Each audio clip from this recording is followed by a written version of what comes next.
I just got done talking to the director of one of the facilities that I have to use every day. We had an issue where I came in at 9:47 a.m.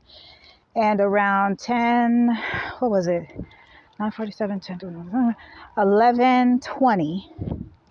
We had a maintenance group come in and say that they had been waiting 2 hours for me to get out of the space that I was in so that they could, conduct work.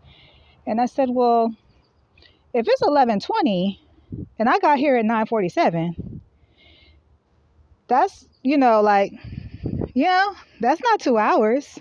And I looked outside, I was like, that's your truck?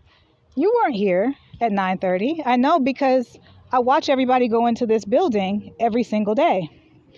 So he was rude. It's like, okay, how much time do you need?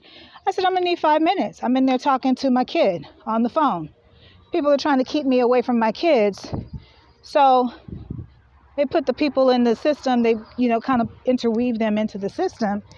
And then all of a sudden, now there's an interruption because it's all about the disruptions. Now I'm talking to my kid, we having a good time. I'm in there, washing up and doing what I need to do, taking care of, lady things. And so now all of a sudden, we need you to get out of here. Bam, bam, bam, bam, bam, bam, bam. We need you to get out of here. I said, okay, I'm gonna need about 5 minutes.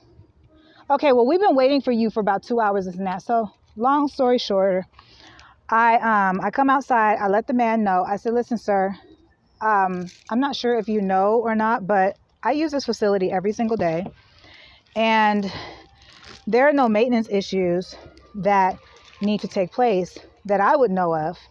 But since you need to, I'm just letting you know that I'm out of the facility now. I've left out of the facility.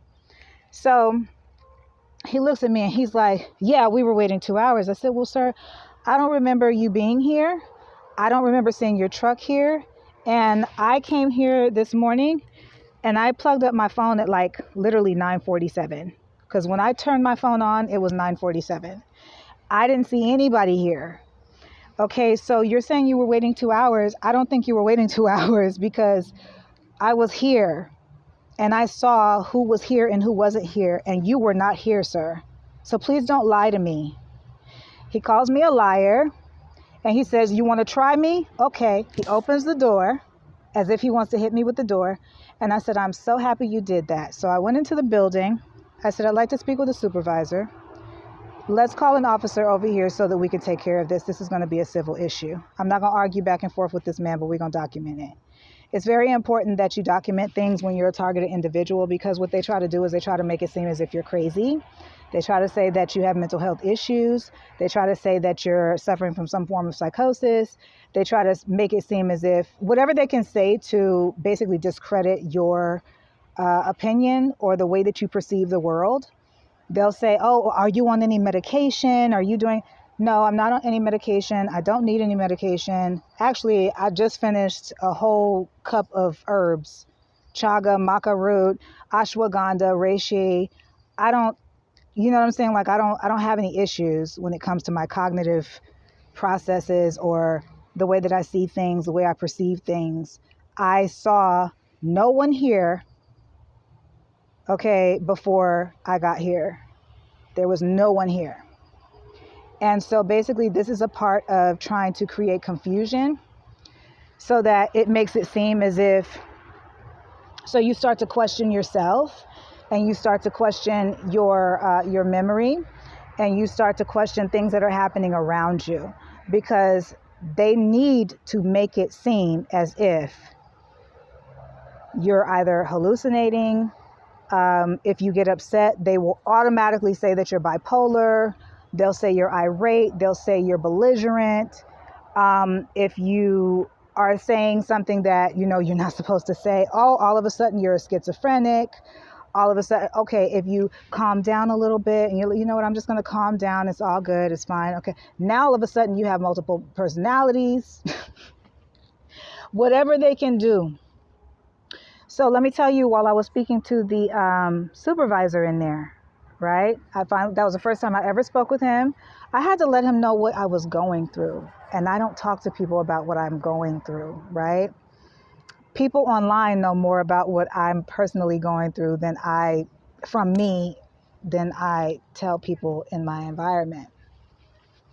Talking to the supervisor, all while I'm explaining to him, I had to steal him away. He was cute too. He's a married guy, so we ain't looking, but you get what I'm saying. This is cute. I was like, oh, you the supervisor. I've been coming in here all this time. I never knew that you were the supervisor. That's wonderful. Hi. So I introduced myself. We talk about what's going on. I stole him away for about 30 minutes because they were in this area. I purposely wanted to see them go to that bathroom and perform maintenance duties. They never did. They never went to the bathroom to perform any maintenance duties. They never even followed up. I let him know. I said, well, I'm out of the facility, just so that you guys know. Okay, but that's how it all started when I came to the truck outside. I said, I didn't see your truck here when I got here, but I'm outside of the facilities now, so you guys feel free. And I was going to say, I'm sorry about the inconvenience. I didn't know that you guys were waiting, but I was like, no, y'all wasn't waiting for no 2 hours. You're lying. You're lying, And so I said, okay.